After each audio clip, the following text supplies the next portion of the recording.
Switching gears now to the vaccine front. Johnson & Johnson still seeking CDC and FDA approval to resume vaccine distribution after a woman died weeks after receiving that vaccine. Now, some experts expect an announcement as early as this week. Joining us now to discuss, Chairman of Critical Care at United Memorial Medical Center, Dr. Joseph Varon, and business analyst and market analyst Seth Denson. We thank you both for joining us this morning. So let's quickly listen to Dr. Anthony Fauci over the weekend speaking about what we could have as far as a decision about the J&J vaccine. Take a listen.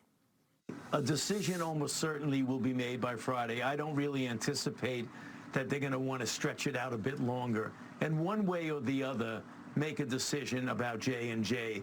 I don't know what that's going to be, but, you know, thinking about what the possibilities are, one of the possibilities would be to bring them back, but to do it with some form of restriction or some form of warning. All right, Seth, I'll start with you. Unfortunately, vaccines, we know, have become heavily political. Do you agree with Dr. Fauci here? Or in regards to when he says bring it back with some form of restriction or some form of something else, do you think there should be taking more time on this? Listen, the CDC, FDA need to take as much time as they feel necessary to do this. But let's be very clear. They're in a darned if they do and darned if they don't situation. I mean, before the vaccines were originally rolled out, we were screaming, what's taking them so long? Right now we're taking a step back and saying, what? Take more time. So listen, life is full of risks. We calculate those risks and we make decisions. Airbags in cars, anesthesia before surgery, even Tylenol over the counter. All of these things have risks and can cause death. Americans have a healthy amount of skepticism, except maybe when they read something on social media. So maybe we need more of that.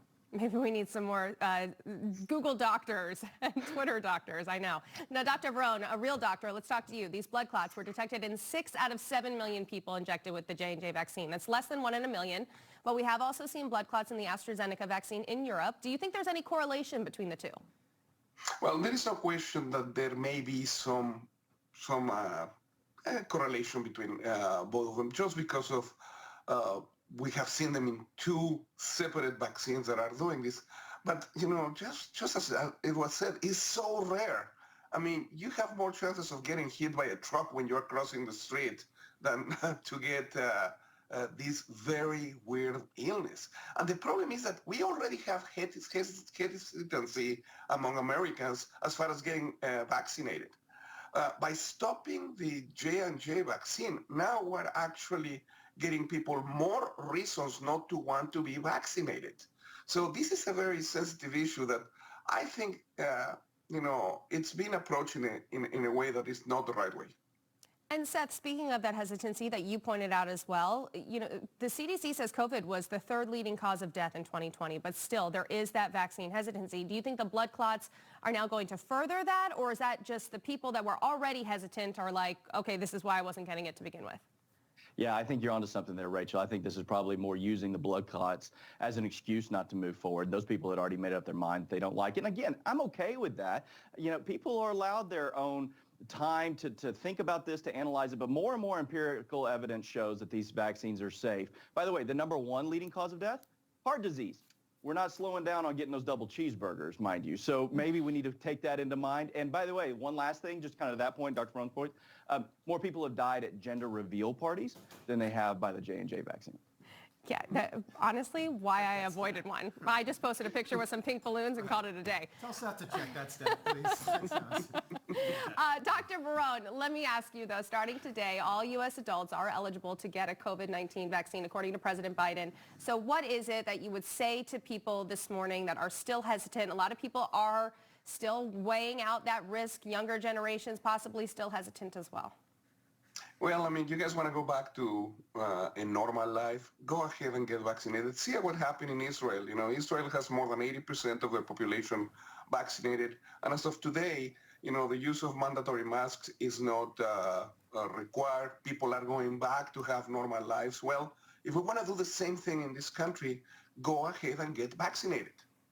Okay, and Seth, we know that Pfizer and Moderna declined to help J&J with their study on the risk of blood clots. Do you think this is at all a business move, or do you have any other theory as to why they wouldn't get involved in that?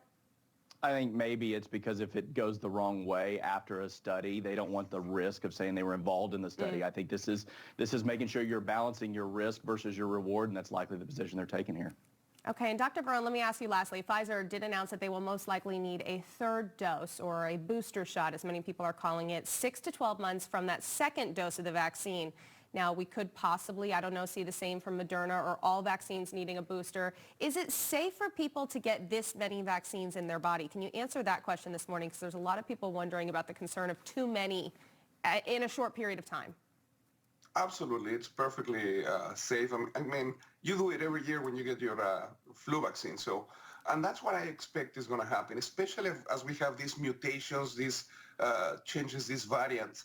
I expect that, year after year, we're probably going to get a different kind of vaccine. But the fact is that as of today, we don't know when that booster is going to happen.